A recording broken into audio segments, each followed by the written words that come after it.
13. Le lendemain, en arrivant pour déjeuner, Jivago dit « Tu ne pensais qu'à partir? Eh bien tu pars. Je ne veux pas dire que tu aies de la chance, car est-ce une chance que nous soyons de nouveau harcelés et battus? La route est libre vers l'est, mais on nous talonne à l'ouest. Tous les postes sanitaires ont reçu l'ordre de se replier. Nous levons le camp demain ou après-demain. Où allons-nous? Nul n'en sait rien. Bien sûr, Karpenko, le linge de Mikhail Grigorievitch n'est pas lavé, toujours la même histoire. C'est la femme qui, c'est la femme que... Mais va lui demander un peu quelle femme, il n'en sait rien lui-même, cet abruti. Sans écouter ce que l'ordonnance racontait pour se justifier, et sans prêter attention à Gordon qui était ennuyé d'avoir porté le linge de son ami et de partir avec sa chemise, Jivago continua. « Ah, notre vie en campagne, une vie de bohème, de nomade. Quand on a emménagé ici, tout me déplaisait.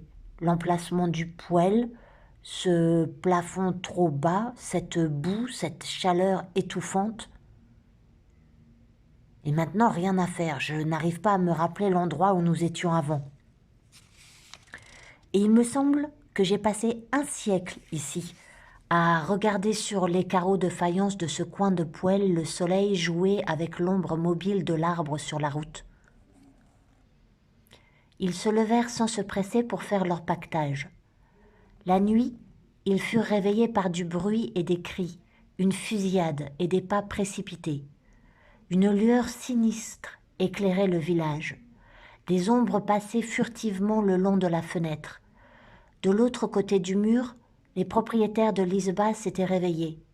« Karpenko, va voir dehors pourquoi tout se vacarme, dit Yuri Andreevitch. » Ils l'apprirent bientôt. Jivago lui-même, après s'être habillé à la hâte, était allé à l'hôpital pour vérifier des bruits qui se trouvèrent fondés. Les Allemands avaient eu raison de la résistance qu'on leur opposait dans ce secteur. La ligne du front ne cessait de se rapprocher. Le village était sous le feu. On déménageait à la hâte l'hôpital et toutes ses dépendances sans attendre l'ordre d'évacuation. On espérait avoir fini avant la pointe du jour. « Tu t'en iras avec le premier échelon. Une voiture de place va partir tout de suite. Mais j'ai dit qu'on t'attende. Donc adieu. Je vais t'accompagner, je veillerai à ce qu'on t'installe comme il faut. » Ils coururent à l'autre bout du village où l'on équipait le détachement. Ils couraient le long des maisons courbées, collées au mur. Les balles chantaient et sifflaient dans la rue. Au croisement des chemins, ils voyaient les shrapnels éclater en gerbes de feu au-dessus des champs. « Et toi, comment pars-tu » demanda Gordon pendant qu'il courait. « Moi, je partirai après. Il faut d'abord que je retourne à la maison prendre mon pactage. Je partirai avec le deuxième convoi. » Ils se dirent adieu à la lisière du bois. Les quelques charrettes et la voiture dont se composait le convoi se mirent en marche, l'une après l'autre, et après un moment de désordre, s'espacèrent régulièrement. Yuri Andreevitch fit un geste d'adieu à son ami. Un hangar en feu les éclairait. Rasant les murs comme à l'aller, Yuri Andreevitch regagna à la hâte son isba. 2 maisons le séparaient encore de la sienne quand le souffle d'une bombe le renversa. Il fut blessé par un éclat de shrapnel. Il tomba au milieu du chemin, ensanglanté, et perdit connaissance. 14.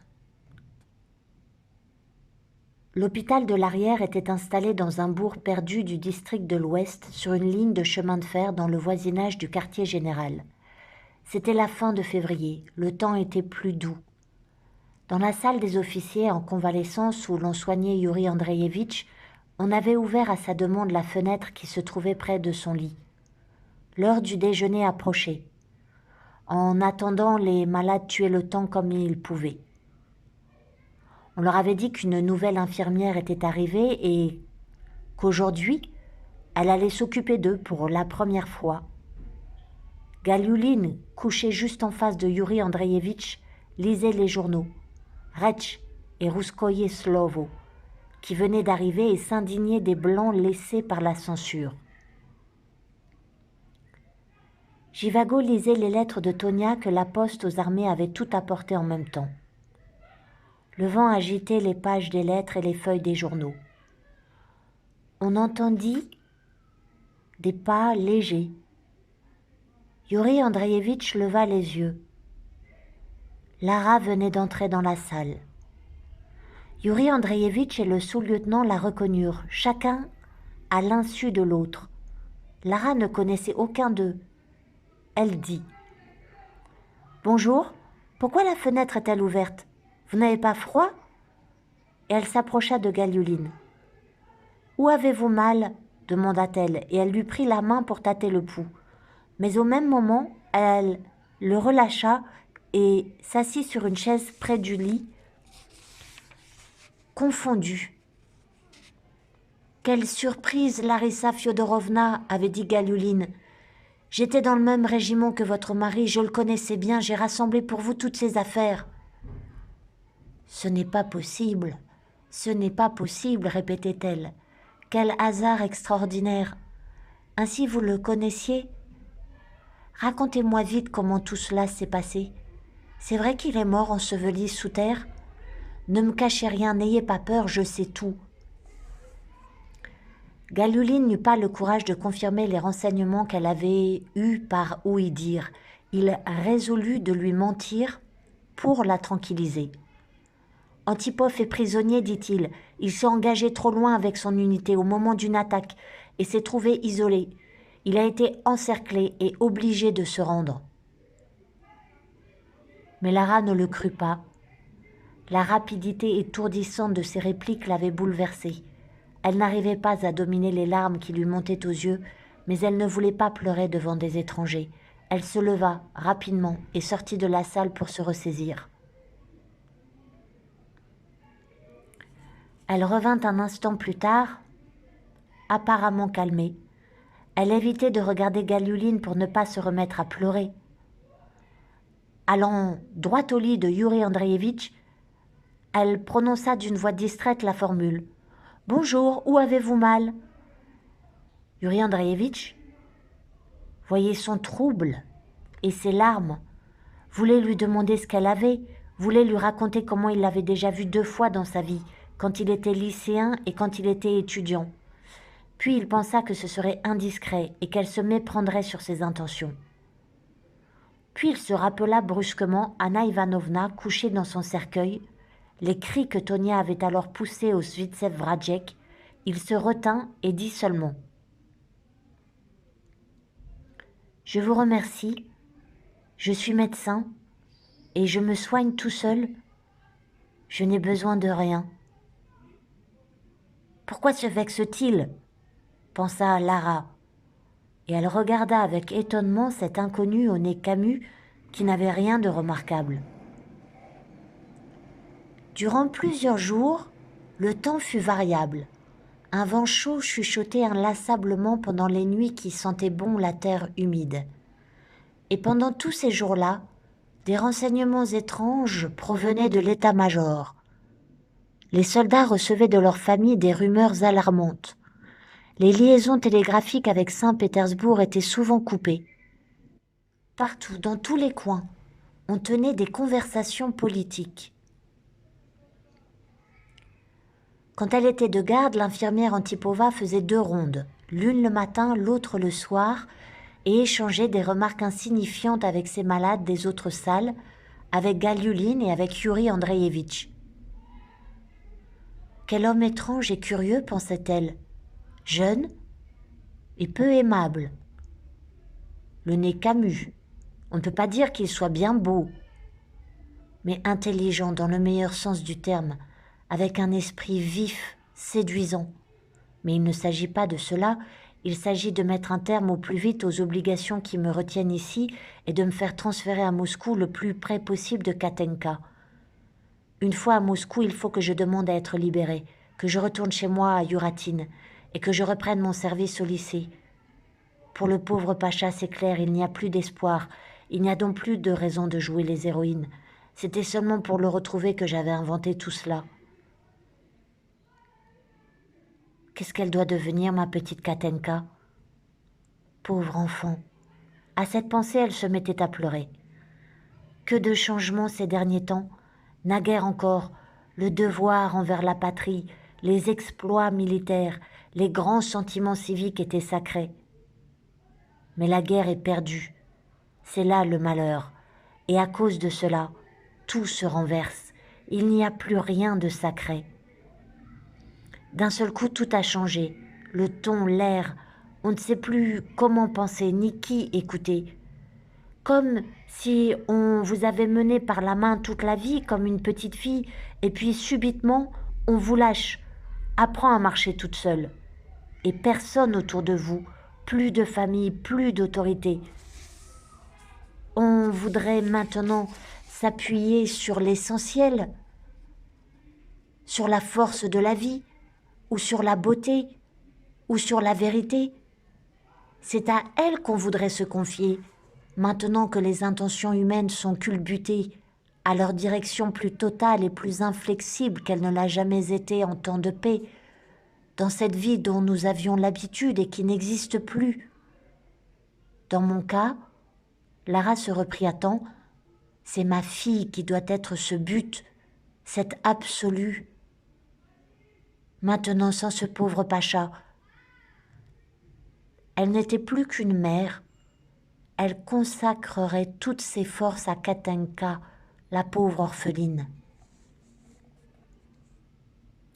Yuri Andreïevitch apprit qu'à son insu, Gordon et Doudourov avaient publié son livre, qu'on en disait du bien, qu'on promettait un grand avenir littéraire à son auteur et qu'à l'heure actuelle, à Moscou, la situation était à la fois passionnante et très alarmante, que l'irritation sourde des masses allait croissant et qu'on était à la veille de changements importants.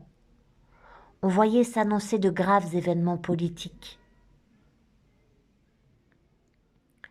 La nuit était avancée. Jivago avait sommeil. Il s'assoupissait parfois, mais il s'imaginait qu'après toutes les émotions de la journée, il n'arrivait pas à s'endormir, qu'il ne dormait pas. Au dehors, un vent somnolent tournoyait et bâillait. Le vent pleurait et murmurait « Tonia, Chorouchka, comme vous me manquez, comme j'ai envie de revenir à la maison et de me remettre au travail. » Et bercé par le bredouillement du vent, Yuri Andreïevitch dormait, se réveillait et se rendormait. Le bonheur et la peine se succédaient, impatients et fiévreux comme ce temps variable, comme cette nuit mouvante. Lara pensait « Il s'est donné tant de mal pour conserver son souvenir et les pauvres affaires de mon mari. C'est vraiment dégoûtant de ma part de ne lui avoir même pas demandé qui il était et d'où il venait. » Quand elle fit sa tournée le lendemain, elle combla cette lacune et effaça la trace de son ingratitude en posant toutes ses questions à Galiouline et en poussant des cris de surprise. « Seigneur, quelle coïncidence! 28 avenue de Brest-Litovsk, les Tiverzines, 1905, l'hiver de la Révolution. » Youssoupka, non, je ne connaissais pas de Youssoupka, ou bien je ne me rappelle pas. Pardonnez-moi, mais cette année-là et cette cour, c'est qu'elles ont vraiment existé, cette cour et cette année. Oh, comme elle revivait tout cela. Et la fusillade d'alors. Et comment était-ce déjà, oui, la vie du Christ. Oh, la force et la pénétration de ces sensations de l'enfance les premières. Excusez-moi, comment vous appelez-vous déjà, mon lieutenant? Oui, oui, vous me l'avez dit. Déjà, merci. Ah, comme je vous remercie. Ossip Imazedinovitch, quel souvenir, quelle pensée vous avez réveillée en moi. Cette cour de son enfance ne la quitta pas de la journée. Elle poussait des cris émerveillés, elle parlait toute seule ou presque. Ah, ce 28 de l'avenue de Brest-Litovsk, et la voici de nouveau cette fusillade. Mais combien plus terrible. Ce ne sont plus des gamins qui tirent. Les gamins ont grandi et ils sont tous ici, soldats, tout ce simple peuple des mêmes cours et des mêmes villages. C'est saisissant, saisissant. Frappant le sol de leurs bâtons et de leurs béquilles, les invalides et les malades qui pouvaient marcher accoururent en boitillant. Ils criaient tous à la fois. Il se passe des choses extrêmement importantes. On se bat dans les rues de Saint-Pétersbourg. Les troupes de la garnison sont passées du côté des rebelles. C'est la révolution.